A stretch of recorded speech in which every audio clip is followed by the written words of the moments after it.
Dr. Lawenda is not just a physician, he has so many other accolades, but he also is familiar with this whole food plant-based lifestyle. He adopted the lifestyle and he incorporated it into his practice. So this is really special because you are going to actually hear a physician that can walk the walk and talk the talk. So maybe you can tell the audience, how did you get started with this lifestyle? Great question, Amy. It's kind of a long story. I'll try and make it short. I know a lot of some people, perhaps some of your listeners have heard my story before, and perhaps they don't want to necessarily hear it again. But for those of your audience who haven't heard my story, it kind of started with my dad, to be honest, Amy. He suffered tremendously with type 2 diabetes and heart disease. And he actually, something terribly tragic happened to him about, 11, 12 years ago now. I don't know. Well, I've shared this picture. There's a picture, if you don't mind me sharing, of my dad's foot. My dad suffered with horrible diabetes, diabetic gangrene. And, some people are put off by the picture, but I'll be honest, I don't know, but let me put it this way though. What's most important is the messages, the lessons I've learned from my dad's story.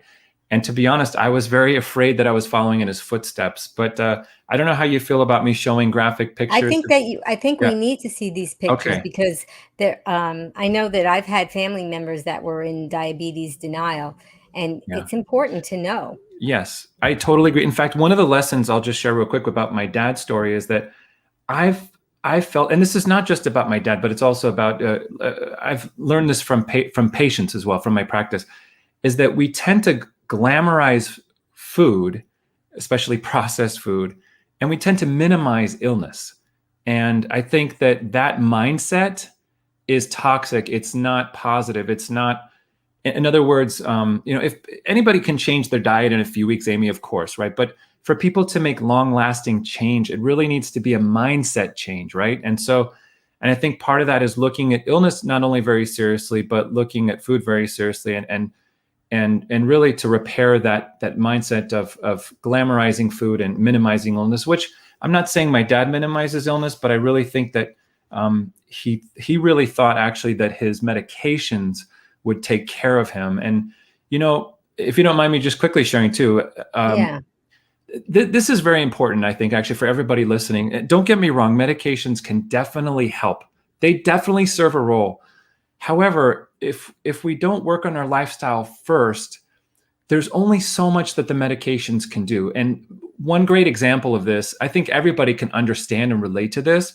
Maybe you can't relate to it personally, but imagine that you have a friend who's a smoker, right? And they're smoking cigarettes, let's say 2 packs a day. And you're worried about them, and they say, "Don't worry about me. I've got an inhaler, and my inhaler will keep my lungs, breathing and stop me from wheezing." We all know that the inhaler does something. It does something, but it doesn't undo all the damage, all the toxic damage that the smoking does to the entire body. And it's not just the lungs; it's the entire body. And so, on a similar token, so to speak, if we are living a toxic lifestyle with respect to food and perhaps lack of exercise, but especially with poor diet, we can't expect medication to fix all the toxic effects, all the damage that the food does. And unfortunately, my father, I think, fell into that trap.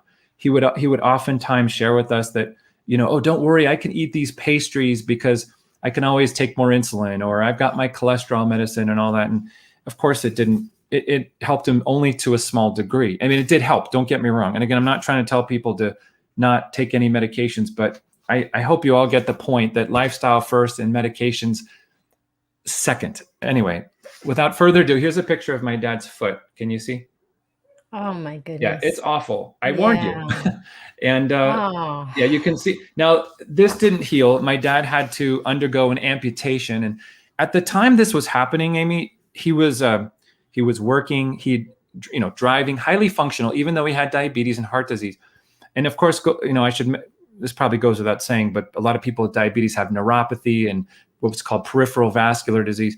He had those as well, and that contributed to his gangrene and his amputation. But he also, on a personal note, he became a grandfather for the first time. he'd been waiting for so many years to become a grandfather, and he just became a grandfather about 9 months before this happened. And so he ended up losing his leg. And so as his granddaughter, this is our daughter I'm talking about, as she was learning to walk, he lost the ability to walk. And I wish I could tell you that there was a happy ending to that story, but I kid you not, Amy, as he was recovering from that amputation, his remaining foot, the only one left, developed this. I don't know if you could. Oh no. Yeah. And you can see how terrible that tissue is. It's just basically dead tissue. And so he had to have the other leg amputated. And to be honest, as a doctor, I'm his son, but I'm also a doctor. To see this happening to my dad, on top of the fact that I'm a doctor, it was absolutely, on top of the fact that these are my genes, this was absolutely devastating to me and to our whole family. And a lot of people think too, this is another lesson for everybody to learn, is that, a lot of people think illness is just illness. And there's so much more to illness. Illness is living. It's life. It takes away our life, a big chunk of our life. It affects our families, our friends, our level of independence, our financial well-being. It affected my dad across and our family across many aspects of all of our lives. And it was, above and beyond all that, it was depressing for him. He went into a severe depression. I think all of us went into some level of depression, just having witnessed all this as a family and seeing him go through this. And our kids, his grandchildren, they really didn't grow up with the grandfather that they could have had. He wasn't the same without his legs, and not only without his legs, but being so depressed for many years and not being able to do so many things. And fortunately, he did live for 8 more years after that, but they were poor quality years. So, diet is not just about living a long life. It's about a high quality life. There's an expression. It's not just about adding years to your life. It's adding life to your years. And my dad was a perfect example of essentially the opposite of that, and why we need to do this. Because, and a lot of people will say, oh, I'm so sorry, Dr. Lawenda, about your dad, but, I'm not too worried about an amputation. And on one hand, to be honest with you, Amy, actually amputations are very common, over 100,000 every year in the United States due to diabetes. However, what's far more common, of course, is heart disease and stroke and cancer and dementia. And those diseases, heart disease is 50%.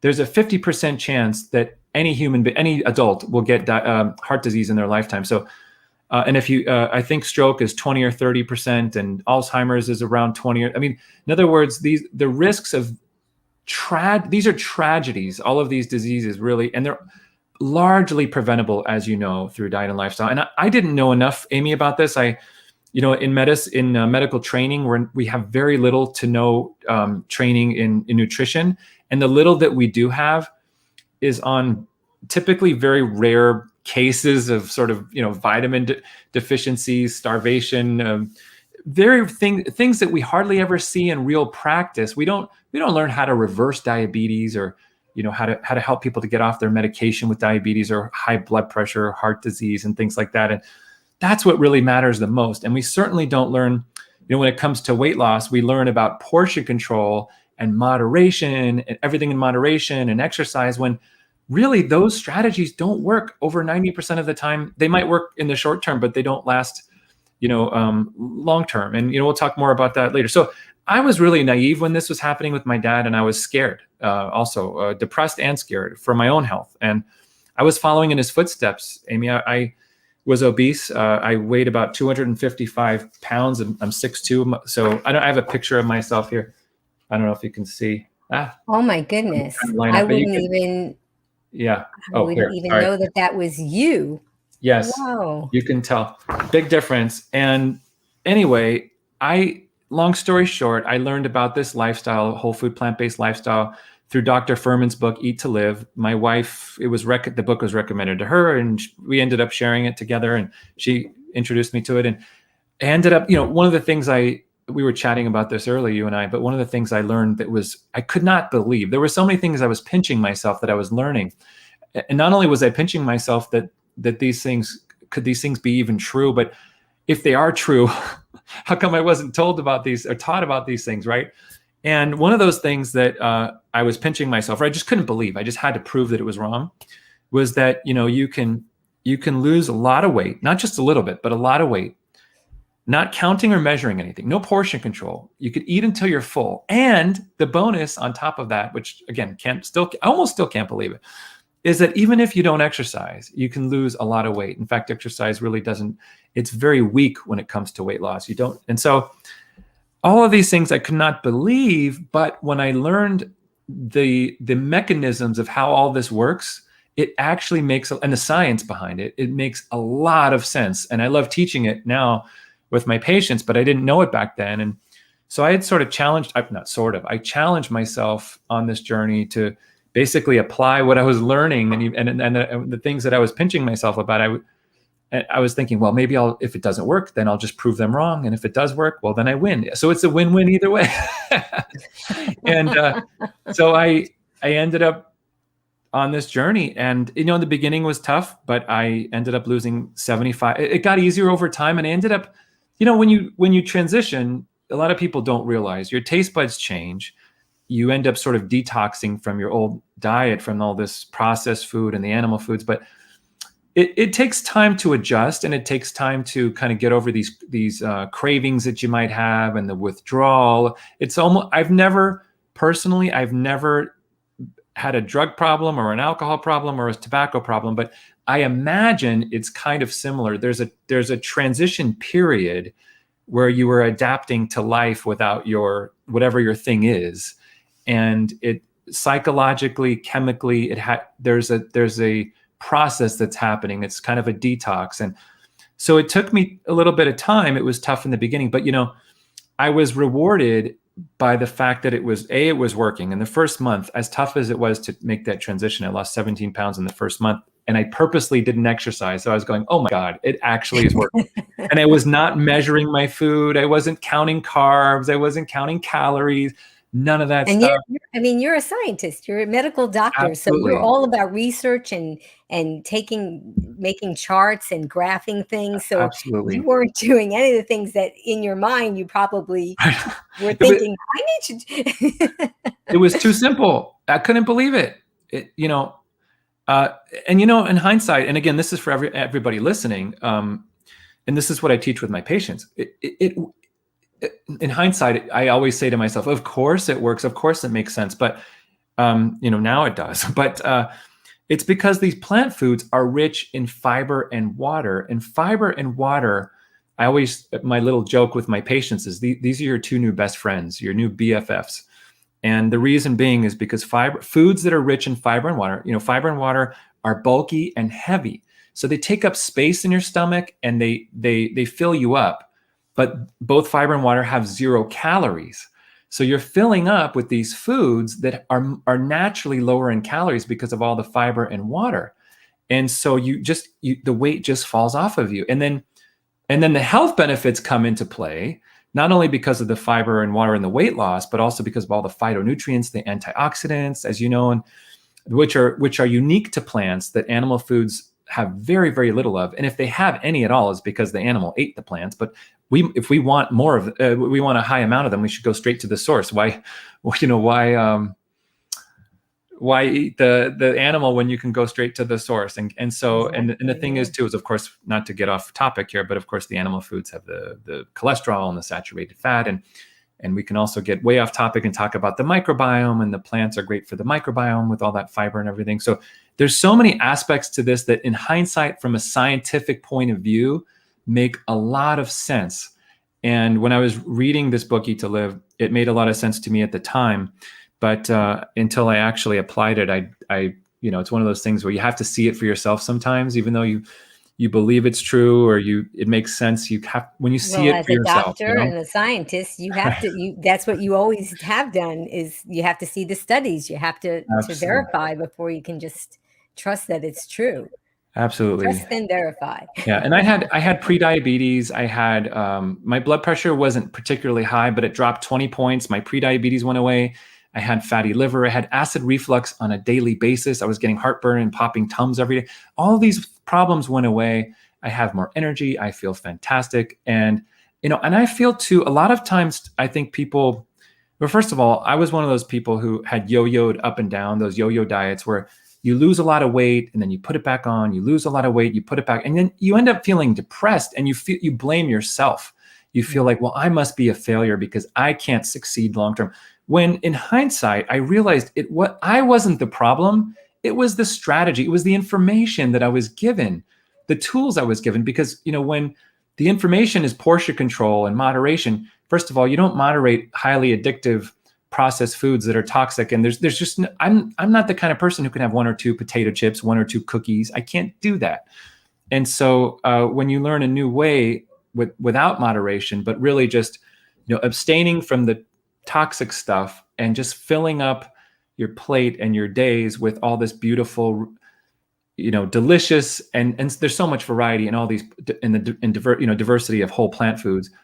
And, it's such a better way to go. And then, and again, without portion control, because again, with portion control, you're starving yourself and you're measuring and you're counting and you're going hungry. And to me, this way of living is like freedom, because there's freedom now where you don't have to count and measure, go hungry. You don't have to suffer with the cravings. You don't have to suffer with, oh gosh, I need to just have 1 potato chip. In other words, for me, that psychologically is, oh my gosh, it's painful to have to deal with that.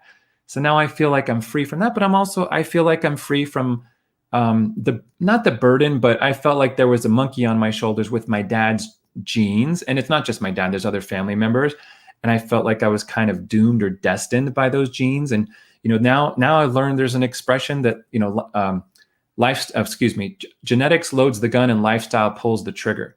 In other words, your genes predispose you to certain conditions, but that doesn't mean you're going to get them. And if you have a different, healthier lifestyle from what your ancestors had, that those who had diabetes or heart disease, whatever it may be, there's a very good chance you won't follow in their footsteps. And that's exactly what I'm seeing with myself right now. I was following my father's footsteps, and now I'm no longer. And you've also changed your family tree, though. Yes. So that it wasn't just you that had to worry about the genes. Your children and grandchildren, all those other, and your absolutely people around you. So you're able to change the family tree so that those people don't have to worry about the genes either. That's right. No, absolutely. You're absolutely right. And so it had such a profound impact, this information and this transformation on my life. And then as a doctor, I just couldn't witness this firsthand and not let this change everything that I do as a doctor. Because unfortunately, we as doctors, we've come to sort of accept that, that illness is kind of inevitable, chronic illness, that it's just part of aging, that it's genetic. And once you have it, you have it. And you need to go on once you need to go on medications, you're going to be on them the rest of your life. And you're going to need more and more medication over time. And once I was empowered with this knowledge, and not only that, but, and I'm preaching to the choir, I'm sure, but I've learned that many of these chronic conditions are not only preventable, but they're reversible.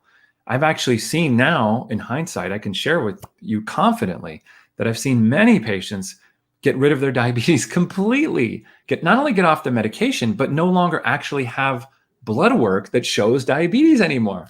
Which now I know there's other doctors out there who know this, and I'm sure you've heard this, and I'm sure you've had other guests on maybe saying this, but there may be some people in your audience who've never heard this before. Exactly. And I can tell you as a doctor, it took me a long time to hear this message. So God bless you, Amy, for putting this message out there and sharing, and so vibrantly and with so much light and energy and positivity, because really that it's not just the message, but it's how you share it too. And I know you're inspiring people, and we're in this together. And I can tell you that when I started sharing this message with patients, that, wow, they were so, excuse the pun, they were so hungry to hear this, but I think that they didn't realize. There's a quote actually from, I don't know if everybody's, I guess, familiar with Apple, the company that makes iPhones and so forth, but Steve Jobs said something like the late Steve Jobs said something along the lines of, people don't know what they want until you show it to them. And I think that quote was attributed to when he introduced the iPhone to the world, when it was all brand new. And, because in other words, the iPhone wasn't something that was developed out of market research. It was something that was invented. And then when he showed it to the world, so many people looked at it and go, oh my God, I want that. Well, I feel like that's happening with me in my practice. I share with them that, look, this is possible and that's possible. You can get off your medication. You can lose weight, whether you exercise or not. You can, you can get rid of your diabetes potentially and all these amazing benefits, and you could feel better, have more energy, and get rid of your acid reflux and your sleep apnea. And people look at me with these big eyes like, really, I can? And I don't have to measure and I don't have to go hungry. And oh my God, I didn't know I wanted that until you shared it with me. And I mean, maybe they did know they wanted it, but they didn't know it was possible, And so anyway, that's my story. And we started, I have to be honest, the way traditional medical practices are set up, we get a short amount of time with patients.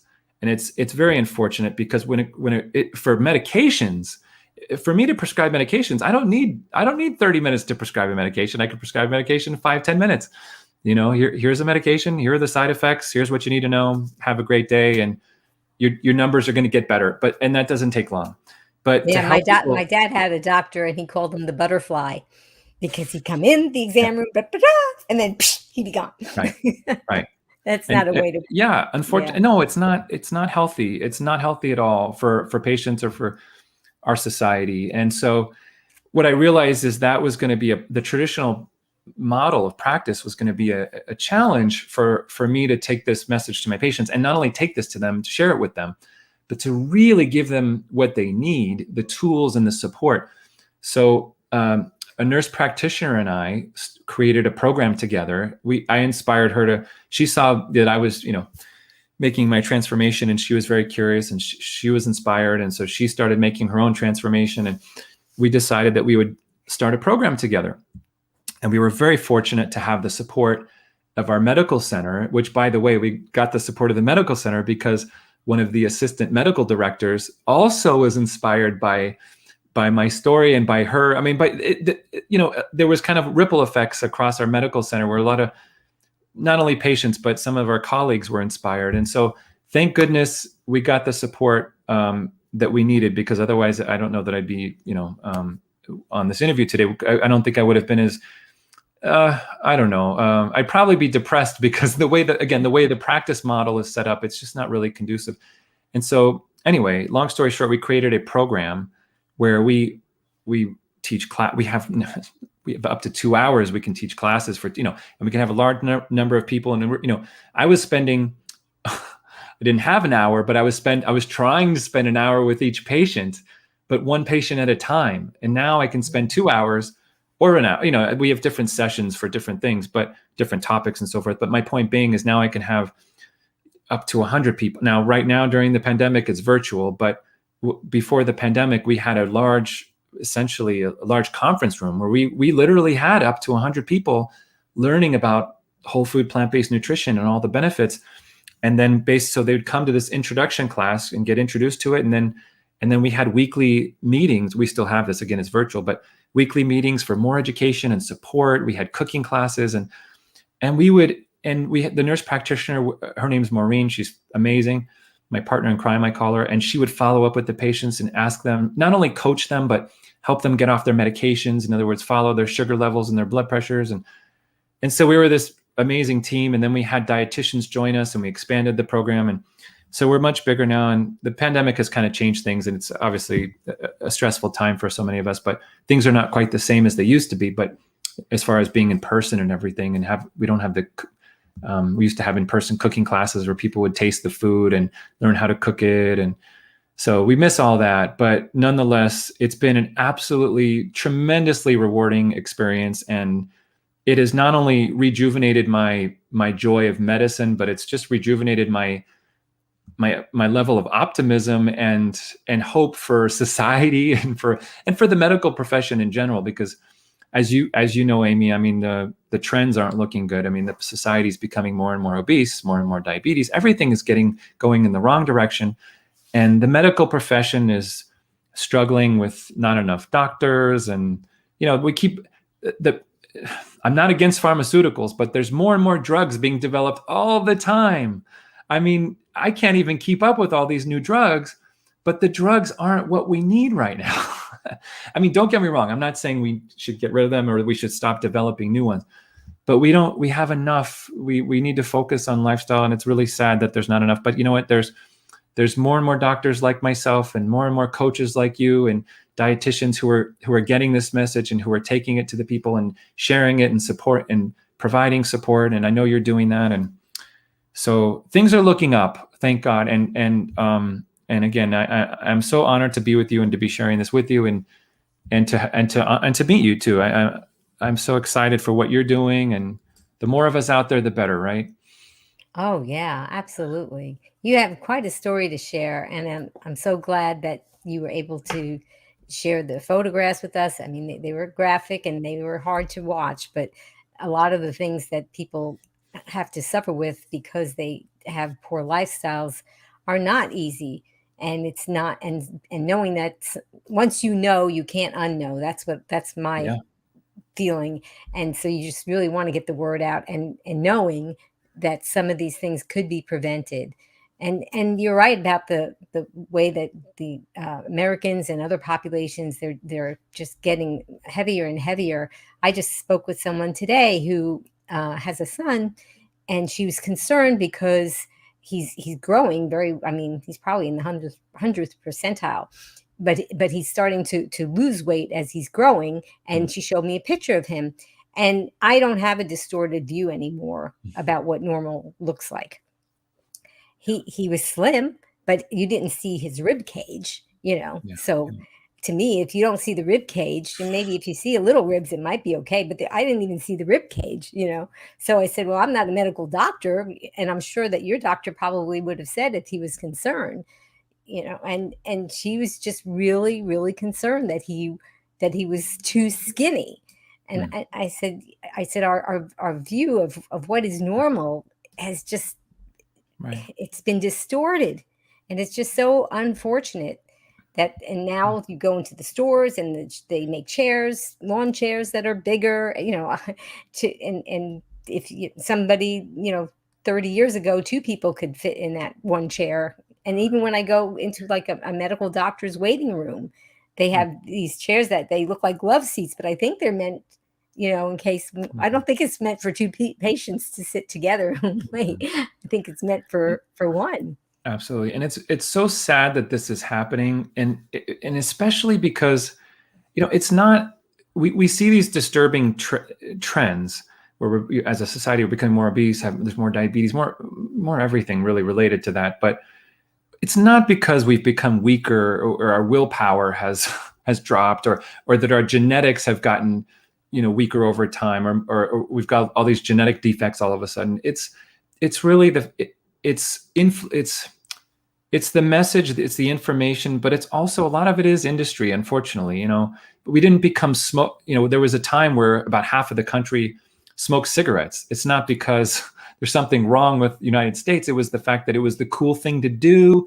It was marketed. We were marketed to so much advertising. Even doctors were promoting cigarettes, and now it's, you turn on the TV, and I'm not that you should, but if you do, pretty much every other ad it's either a fast food ad or a restaurant ad with unhealthy food on the screen to tempt you, right? And then oftentimes the next ad is a pharmaceutical ad for diabetes or heart disease. It's like, oh my goodness.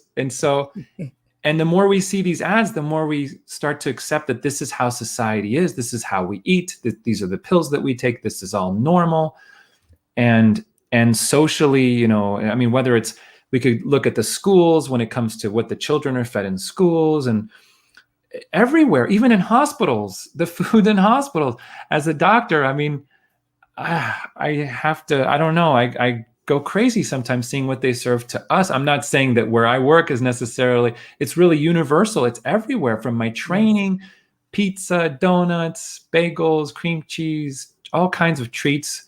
And, and there's good intention behind it. People mean well, Mm-hmm. and they feel like, oh, you deserve this nice food and this and that and the other thing. And we don't realize what we're doing as a society and as a culture. And it's so preventable. And I'm worried that, my concern is that we can, you and I and all the others in this movement, Amy, can make such a big difference, but we alone can't overcome, big industries. It has to be a grassroots movement. I mean, don't get me wrong. I mean, a lot can change, but it really has to be a grassroots movement, and we have to start somewhere, of course. But eventually, our society has to just we have to reach sort of a majority where I don't know. I'm not a politician or anything, but I think we need where the bulk of society really wants to be healthy and really is tired of seeing this. And eventually, I think the medical system is going to be under so much strain. And I don't mean to sound so doom and gloom here, but a lot of people say, "Oh, I can't. It's so expensive. My medications are expensive. My insurance is expensive." Well, a lot of that, most of that, has to do with how unhealthy we are as a society. So and a lot of people are going bankrupt because of their medical bills. So whether it's the cost, whether it's the shortage of doctors, and a lot of times too, to be honest, a lot of doctors, I don't mean to, again, sound so doom and gloom here, but a lot of doctors are strained psychologically in terms of burnout. I mean, not only doctors, there's many industries these days, but there's a high degree of burnout in the medical profession. And gosh, whether it's cost, whether it's burnout, whether it's supply and how many doctors we have or nurses and everything, there's a lot of strain going on. And I think that hopefully our society and our leaders as well will see the light and say, you know what, we really need to change here. And, I don't know about you, Amy, but I've been kind of sad too, not only about the pandemic, but by the fact that most of our leaders, or the politicians and those with the most power, are not speaking enough to lifestyle now during the pandemic. Because Right. yeah, I mean, as you know, and I'm sure a lot of listeners know, 90% of people dying from COVID have pre-existing conditions, which are lifestyle related or obesity, including obesity. And why aren't we hearing about that? We're hearing about things that are important, don't get me wrong, but at some point, the poor lifestyle choices we make as a society has to be brought up as a main issue, and it's not, and it's very sad. Yeah. And We were actually talking before the broadcast because you were talking about something, and I'm going to pose this question to our audience to see what they think, and then I'm going to ask you to answer it. So Sure. this is true or false, guys. You don't have to type it in if you don't want to, but we'd love it if you type in your guess. And don't worry, it's not a real test, so nobody cares if your guess is right or wrong. So the question that I was talking about was that the likelihood of becoming obese is increased by nearly 57% if a close friend is obese. And if you guys type in true or false, do you think that's true or false? And then I'm going to ask Dr. Lawenda to talk about that. So go ahead, Dr. Lawenda. Oh, I'm going to talk about it now? Yeah, Am I sure. allowed to say? Okay. I wasn't sure if we were going Yeah. to. Okay. Well, like I said, No, it's not a real yeah. test, so you can Sure, go sure, and sure. say the No, answer. the answer is true. There was a study done. I don't remember the exact numbers, but I believe the 57, that actually rings a bell to me. And this is so powerful. I'm actually very glad you brought this up, Amy, too, because when people think about diet, we think about ourselves and how can I change? And that's very important. But what people don't realize is that we don't live in bubbles. We're social creatures, and we're influenced by what others do around us. And so I think, to be successful on this journey, wherever you are and wherever you're going, you really need to consider how you need to kind of plan ahead. First of all, you need to plan ahead, because if you don't plan ahead and you go to a social event, okay, you go to a restaurant, whatever it may be, with your friends, chances are you're going to probably eat like them. And that, I'm not saying this is always a bad thing. But my point is that you really have to take into account not just your individual life, but your social life, all the aspects of it. I share with my patients and say, look, first of all, don't preach to your friends. Dr. Doug Lisle, I learned this from him. Don't preach to them, because if you preach to them, you create a lot of tension in relationships, and people might think, so you think you're better than me now, and that kind of a thing. That's not good. But Right. He talks about getting along without going along. Yeah. And I really love his lessons on this, and I share them with my patients. And I think if you can lead by example, first of all, if they're really truly your friends, they won't pressure you into eating like them. They'll support you on your journey. But more importantly, or just as important, if you become a good example, a role model to them without preaching, you might inspire them. And if you inspire them, now all of a sudden they're curious, and now hopefully they're starting to eat a little bit or a lot like you. And now you're not alone, and now you don't feel like the oddball, right? So the other thing too that I share with my patients, Amy, about this topic is that, look, if you're finding that your current friends are not supportive and it's just causing a lot of stress for you in this transition, I'm not saying dump your friends. I'm not saying that. If you decide to do that, that's up to you. That's on you, not me. I don't want to be responsible for that. But it's okay to make some new ones too. It's okay to make some new ones. It's okay to become friends with Amy, become friends with me, go online and find some support. Get, whether it's coaching, whether it's just peer support. Maybe in your community, there's some sort of meetup or cooking class or something in your community. We've had a lot of our patients in our program. Actually, one of the cornerstones or foundations to our program is we wanted to kind of create this plant-based village. Now, literally, we're not literally a village, but we wanted to build a community of support so that people have, because that's so important. So anyway, I'm probably rambling on, but your question is not just fascinating, but it's actually kind of crucial to understand that for success. And a lot of people don't, in that, anybody, again, I said this before, but anybody can change their diet for a few weeks or a couple of months, but how are you going to sustain it long-term? And part of that is your social environment. And so important. I mean, I know you have other questions, your true and false. So Well, I don't want to. yeah. Okay. I think it's a wonderful answer, and we really and I think sometimes it's fun to have friends that like to go hiking, other friends that might go bowling, other friends that just like to watch TV, and maybe you can just do those activities with those friends without having to do the eating with them, and have friends that Great like to point. eat Yes. in the way that you do. So I think that's awesome. And we were talking about diabetes earlier, and you basically were talking about reversing type 2 diabetes. So, class, I have another question for you, and it's going to be true or false. So get ready to type in your answer, and then we'll have Dr. Lawenda give the answer. And it is, if you have type 1 diabetes, nothing can be done to improve your outcome. Is that true or false? Dr. Lawenda. So that is false. There's two ways to look at this or sort of answer it.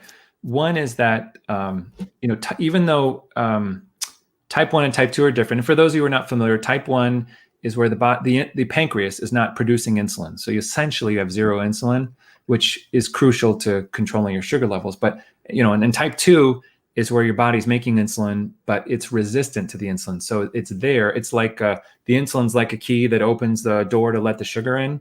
And in type 1, there's no keys, but in type 2, the locks are all broken or jammed, if that makes sense. And now that being said, in type 1, if you improve your lifestyle, even though, first of all, you do have to take insulin, but even though you have to take insulin, by improving your lifestyle, you'll probably need less insulin because it'll work better. In other words, insulin resistance is not black and white. I think we all have some to a certain degree. So when you improve your lifestyle with a whole food, plant-based diet and exercise and everything, your insulin will work more efficiently. So you'll need less, but more importantly, or just as important, people with type 1 diabetes typically don't die from type 1 diabetes. They die of complications. They die of heart attacks and strokes and kidney disease and all these kinds of things. And so by improving your lifestyle, you're helping to prevent all those complications. You're helping to prevent your heart disease and your stroke and your high blood pressure, which your high blood pressure and your diabetes are separate things. So just because you have type 1 doesn't mean you should eat whatever you want, because you'll probably get high blood pressure and have a heart attack or stroke at a much earlier age. And you'll probably end up, who knows, you can end up like my dad, type 1 and so forth and so on. In fact, to be honest, we've had patients, we had one patient with type 1 diabetes, Amy, who was actually looking at an amputation of it. Sorry, I thought I was on Do Not Disturb, but I'm somehow still getting buzzed. But in any case, what was I going to say? We had a patient with type 1 diabetes who was facing amputation, and we were able to see him early enough in his course that even though he has type 1, he was able to spare his leg from amputation. We believe what happened was not only his diabetes improved, but his circulation improved. And a lot of people don't realize that, the research done on heart disease reversal shows that within days to weeks, the arteries can open up. It doesn't take years to open up your arteries. We're talking days to weeks. So it's really never too late. But it's so powerful. And, if you don't mind, I want to just quickly say something about exercise. I know we've said, both of us have said that exercise is not needed for weight loss, and that is true. However, I just want to make sure everybody's clear. I highly recommend exercise, not necessarily for weight loss, but for so many other benefits. Basically less everything, less heart disease, less cancer, less diabetes, better moods, more energy, less pain. You live longer. And the thing is, I have so many patients who say, "Oh, but I can't exercise, doctor. I'm confined to a wheelchair." Well, first of all, even if you're confined to a wheelchair, you could probably do chair exercises. There's exercises for everybody. The other thing is that, and I learned this from Dr. Furman from the Eat to Live book, or maybe it was a speech he gave. But what I'm trying to say is that a lot of times maybe you feel like you can't exercise when you're starting this journey. However, I can't tell you how many patients, just from eating better, they drop 50, 75, 100 pounds or more. All of a sudden, they have less pain in their joints. They have more energy. And they want to exercise. They want to get out. They go, I haven't felt so good. I want to just go do it. So I want to make that clear, because I've been, God forbid, in the past I may have been on interviews or given classes where I didn't make that point clear enough, and people might get the wrong idea that exercise is not valuable, and it absolutely is. But anyway, back to our. There's a trainer. His name is John Pierre, and he works with a lot of older patients, and he talks about how no matter, as long as you can move something on your body, you can exercise. And so whether it's taking a water bottle and just lifting it up 5 times on each arm while you're watching TV, or whether it's sitting in a chair and just lifting your knees up and down as if you're walking. We had somebody that we interviewed that had arthritis in the knees, and she was going to be bound for a wheelchair.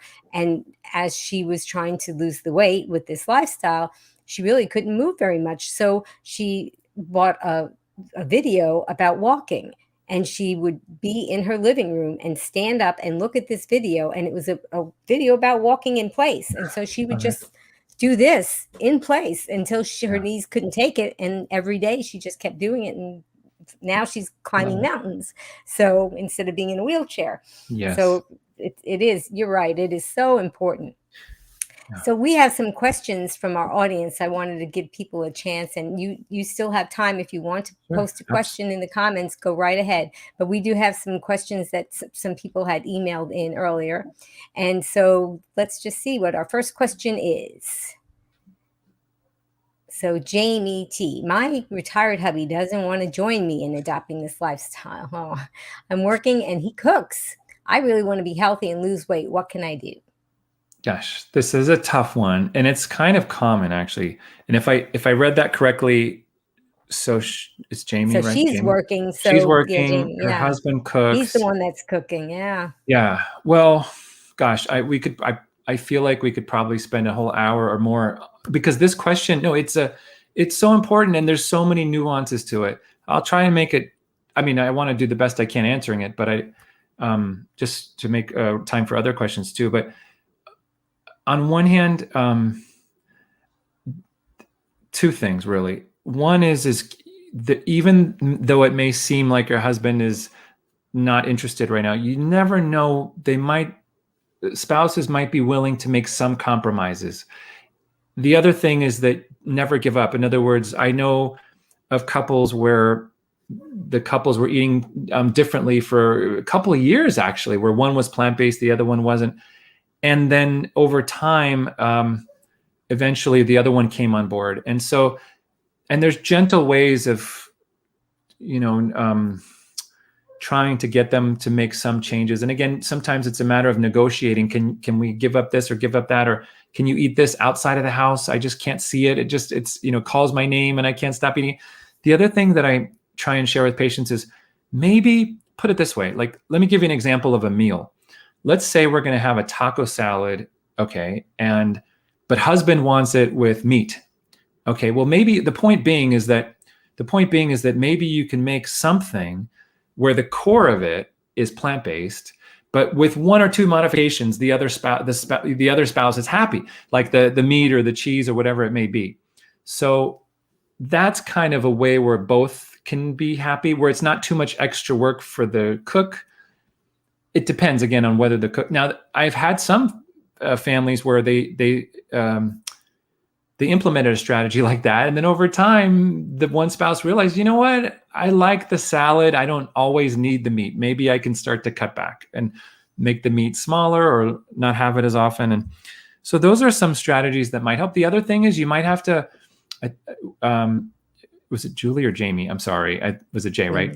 Jamie. Jamie, you might want to consider, as hard as this may be, preparing some of your own meals. And it all depends, because there comes a point where if your health is that important to you and your husband is just not willing to give it all, I mean, hopefully he's willing to give some, right? But if he's not, you might have to just take matters into your own hands. And I'll be honest with you, I live in a house where I'm very, very busy. And a lot of times I make food for myself because I'm always on the run and I'm always staying late at work. And my wife will cook some, I'll cook some. And you sort of have to be flexible and plan ahead and do batch cooking actually is another good strategy, because, if you think you don't have time to cook, everybody's got an hour somewhere where you can make one or two big, large pots of something, or maybe batch prep salads or whatever it is. And most of the time during the week, I don't do a whole lot of cooking during the week. I'm literally just grabbing food that's already made and frozen, or sometimes not frozen, and taking it to go to work with me. So I hope those tips help. Yeah, those are great tips. I think they are. Okay, let's see what our next question is. So Ed C, whole food plant-based, SOS free. That's sugar, oil, and salt free for those of you listening or watching. So SOS free for 6 months. My cholesterol went up. What are your thoughts? I've heard these worries before. Yeah. Well, okay. So this is something that can happen. It's not super common, but it does happen. And so you're not alone. And I would say I have a couple of thoughts off the top of my head. On one hand, not all whole food plant-based and even SOS diets are all the same. And so there may be some subtle or not so subtle tweaks or adjustments that you might want to consider. And what those adjustments are, I don't know yet. In other words, if I were your doctor, I would ask you to maybe for 3 days or so keep a food journal or food log, and I would look and see. Now, sometimes one possibility is, sometimes I've had some patients say, "Yeah, no, I'm 100% whole food plant-based," and then I might see some little processed things here and there that a lot of people don't realize are processed. And boy, you really have to play detective with some of these products to find out what's in them and what they're made with and so forth, or how they're made. So that's part of it. But the other thing too is that in some cases, or for many people, saturated fat, even if it comes from plants, you can make your cholesterol go up. So, sometimes that's nuts and seeds. Now, nuts and seeds are not the only source, but those are kind of in coconut and things like that. So those are things that could be definitely a integral healthy part of your whole food plant-based lifestyle. But sometimes if you eat a little too much of them, it might make your cholesterol go up. Now, at the same time, let me make one other point clear too. The cholesterol number is not the be all end all.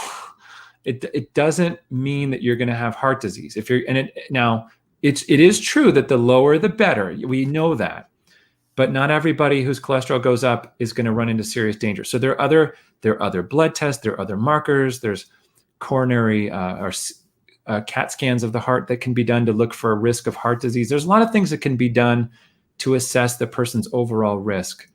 And so I hope those tips help. I wouldn't worry too much. And, at the end of the day, I think even if, honest to goodness, if your diet is really healthy, your lifestyle is healthy, especially if it's healthier than it was before you started this journey, which I imagine it would be, I have a feeling your overall risk of everything is lower, even though you might not see all the numbers perfectly where they want to be. You might not I'll see all the numbers going in the right direction, but numbers are not everything. They are super important. They are definitely important, don't get me wrong, but they're not the be all end all. So there's many nuances to that question. I have patients where we could spend 30, 40 minutes discussing all that. And I like to, give my patients my time, but the time that they need. So that's not a quick and easy one, but I hope that helps a little bit. Yeah. And the more fiber, the better too. It's not unreasonable. I don't think people need to take any fiber supplements, but the more soluble fibers in fruits and beans and whole grains. So those may tend to help a little bit more. And some patients, you might want to consider also a fiber supplement, but I generally don't recommend that. And that kind of goes against my philosophy of, just whole plants. But if it really stresses you out and you're at your wit's end, I suppose that wouldn't be the end of the world to take a little extra fiber supplement. But anyway, I hope Yeah, that I helps. think a food journal is an excellent idea for anybody that is struggling where maybe they're not losing enough weight or they don't like where their numbers are. Because sometimes we do tend to, like you said, we have little food amnesia as far as what we've eaten for the day because it was just this little bite. And even a little bite of something can Right. make a Right. tremendous change. And then Right. sometimes it's a little bite here. And especially, I think for the people that prepare food. Oh, yes. I think Yes. Yes. they could be preparing food in the kitchen and then it's time for the meal and they're like, I don't know why I'm not hungry Right. because they've been tasting the whole time. I do. I've done that. I can relate. Okay, let's see our next question. Sure. Oh, Jesse T says, what are your favorite meals to batch cook? Oh, that's a great question. I love that question too. To be honest, I go through, I don't know about you, Amy, but I go through phases. I go through stages where I love something for a few months and then I might get a little tired of it and then I move on to something else. And then I eventually get tired of that and I move on. And I go through, and I cycle through and I may end up coming back to something I haven't had in a while. And so I happen to love Mexican food. I really don't get bored of that. And to be honest, as far as batch cooking, I don't always batch cook Mexican food because one of my favorite things to make is, I mentioned taco salad. I love just putting together. It's so easy to do. Maybe, in fact, if I'm batch cooking, I'm more batch preparing the salads or batch preparing maybe some of the ingredients or batch preparing, including a dressing or sauce. But I love throwing together, greens and carrots and tomatoes and onions and maybe some peppers in there, jalapenos or something, and then some beans and some grains and then a delicious dressing on top. And I love hot sauce. I put hot sauce. And that's the funny thing, just real quick about hot sauce. If anybody likes spicy food who's listening, one of my not challenges, but sort of obstacles when I was starting this journey is I thought, I just don't love vegetables. How am I going to eat all these vegetables? But I realized I love a lot of seasonings and spices and especially spicy food. And I realized that if I can make things spicy, this is me now, this is not for everybody. I've had people be turned off by those of you who are not into, but what I'm trying to say though, is that if you can not mask, but maybe that is the word, or enhance or mask some of the flavors with spices, seasonings, or hot sauce in my case, all of a sudden I enjoy these veggies so much more. So there's a lot of things I'm eating now that I didn't eat before simply because I've flavored them the way. Maybe you love garlic, maybe you love lemon or lime, whatever it may be. And I love fresh herbs. And getting back to the batch cooking, to be honest, we batch cook steel cut oatmeal. Nothing too exciting sometimes. There's curries and chilies we batch cook. It's always nice to have something like that because if I bring a salad to work, I like to pair it with something hot like a curry or a chili or a soup or stew. And again, and I also love whipping up, this is not really batch cooking, but I love whipping up stir fries, just throwing a bunch of plants, some veggies and maybe some tempeh on a hot pan and putting in some spices and herbs. And there's a particular sauce I love that I've fallen in love with. It's called sweet chili sauce from the Date Lady, where the sweetness comes from dates. And it's got a little garlic and chilies in it. And it's so delicious. It's like a sweet and sour sauce. And I put that in my stir fries. And I feel like I'm eating from a restaurant because the sauce is so good. And then I might add some ginger in it and maybe even a little extra heat, so to speak. And those you can whip up, especially with the frozen veggies, within 5 to 10 minutes. And I also like to buy things like that make things easier for me. So there's a brand called Minsley, and I do a lot of batch cooking of grains like quinoa or brown rice or something, but they have these little packages that it's just super convenient. They're like about a cup serving of quinoa and brown rice mixed together. And it's just nice because they're pre-cooked. So literally within a minute. And I'm not a huge microwave person, but I am very busy. And sometimes that's like you make of it, you do the best you Good, can. better, best. Yeah, exactly. So Right. So what kind of hot sauce do you like? Oh Do gosh, you make your own, or do I you, haven't. or Great you have question. probably a I, variety of them? yeah, I have a variety. I haven't met one I don't like pretty well. I shouldn't say that, but I maybe I have. But I have a particular favorite at the moment. It's called. We were actually on a trip before the pandemic, believe it or not, in Belize, and it's actually a sauce from Belize, but they sell it here in the States. It's called Marie Sharp's habanero pepper sauce. So good. But I don't have Ooh, a. Yeah, it's really good. You can get it on. To be honest, I buy it on Amazon. I imagine it's in some okay. stores too. But Yeah, that's fantastic. We'll put a yeah, link for that for everybody sure. later.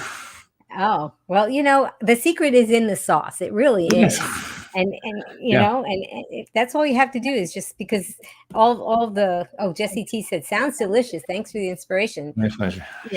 All the even any kind when people would eat animal products, you wouldn't eat just as a plain something. And even if you Right. are, you're really not, because if you think that chicken breast is plain when you cook it, it's Right. not, because they inject it with salt and all other kinds of chemicals to make it plump and juicy. So you're not eating a plain chicken breast.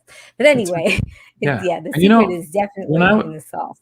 if you don't mind me sharing too, when I was young, I really didn't like a lot of veggies when I was young. However, there were a lot of soups I ate with veggies in them, and I realized that when you make a soup, there's so much flavor also because of the herbs and spices and seasoning. So I remembered that when I started this journey, and I said, you know what, let's include a lot of soups because that's an easy way to get your veggies in and enjoy them perhaps more. I enjoy them more than say plain. Now, if you happen to enjoy them plain, go for it. I mean, I just happen to be that person who loves a lot of extra flavor with my food. So anyway, Wow, that's great. You were the time just flew by. You gave I such know great I talk too information much. and great.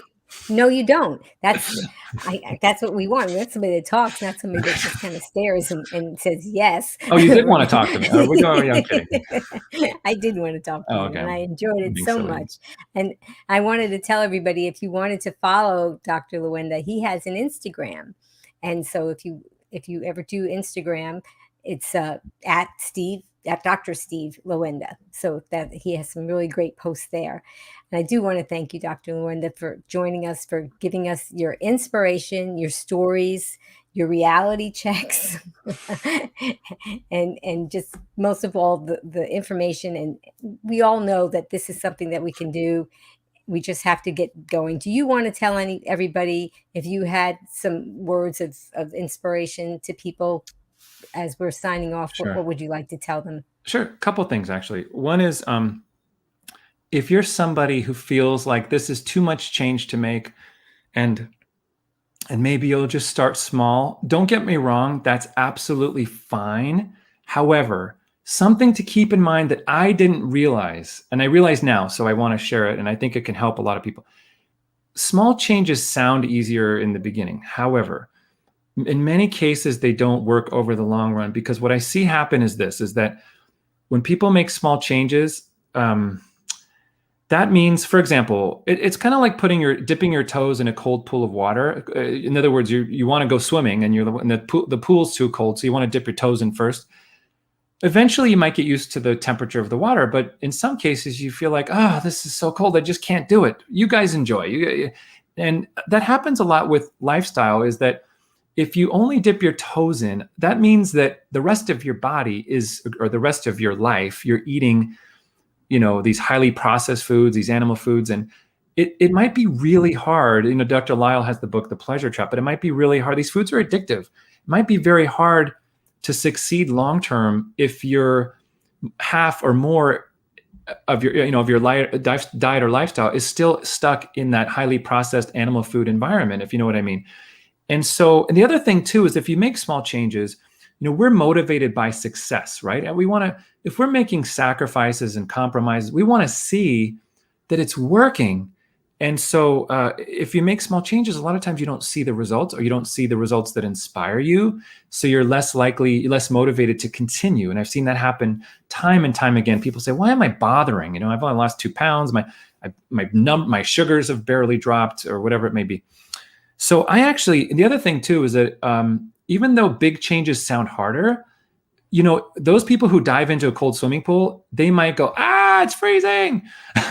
But 20, 30 seconds later, a minute later, they go, you know what? I'm used to it already. And I think we adjust faster and easier sometimes when we dive in. And that's, now that being said, when I dove into this lifestyle, I didn't dive in I aimed the bar at 100%, but I told myself, it's okay if you're not perfect. That's okay. Don't let perfection be the enemy of progress or the enemy of good. If you're 70, 80, 90%, that's okay. We're going to take this one day at a time. It's a journey. It's not a straight line, and there'll be some ups and downs. And that's what happened. And for me, it actually got easier and easier over time.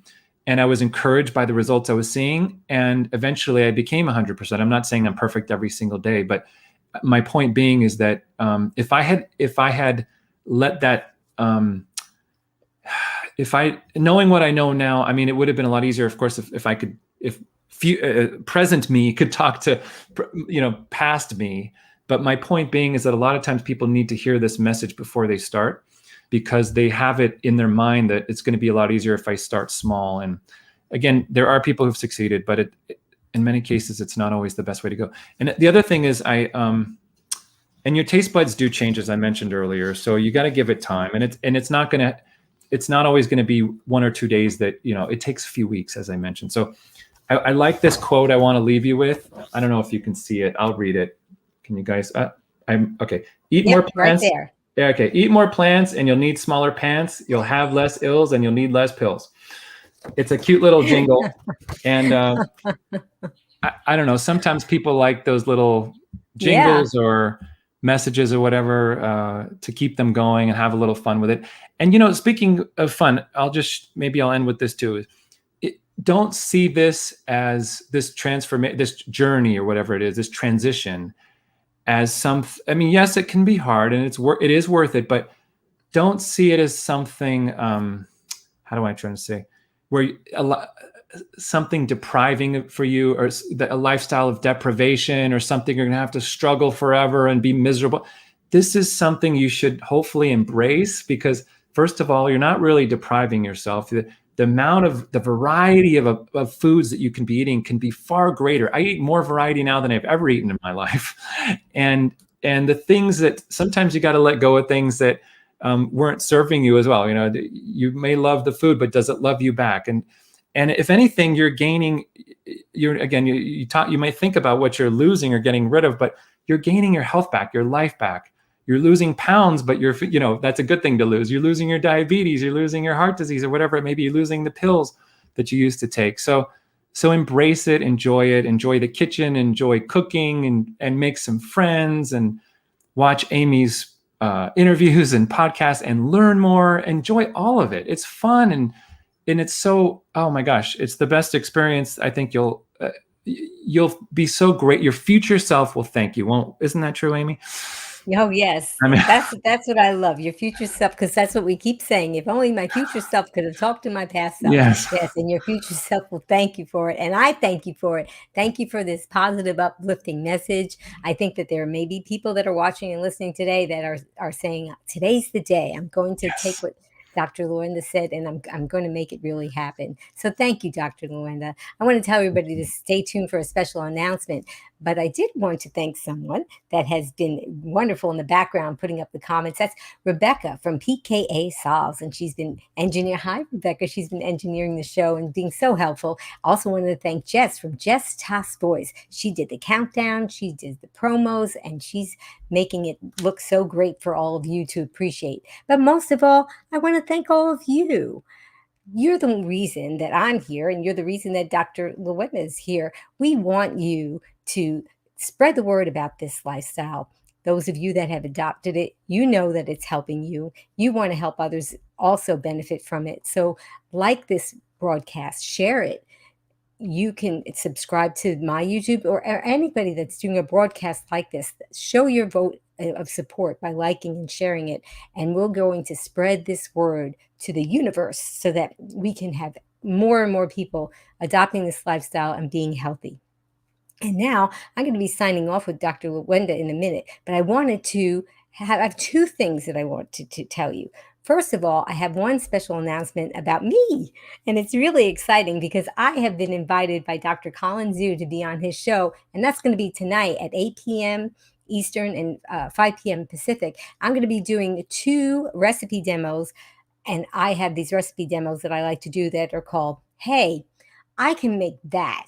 So these are just going to be a couple recipes that you can easily make, and it's going to be really fun. And I'm also going to talk about my plant-based journey. And then we have coming up next, Just Has Voice. Who is that going to be? At age 58, Jim was diagnosed with perforated diverticulitis, major depression, diabetes, and more. Today, he is over 100 pounds lighter. Fit and vigorous, Jim takes no prescription medications. Join us on Wednesday, October 27th, 3 p.m. Eastern, noon Pacific, on Be Green with Amy, live. Well, thanks again, everyone. Thanks to you, Dr. Lawenda. And type in the Be Strong, Be Well, Be Green as I say that when I sign off with Dr. Lawenda. Are you ready? Yes. Okay, here we go. Until I see you guys again, remember, be strong, be well, and be green. Bye, everyone.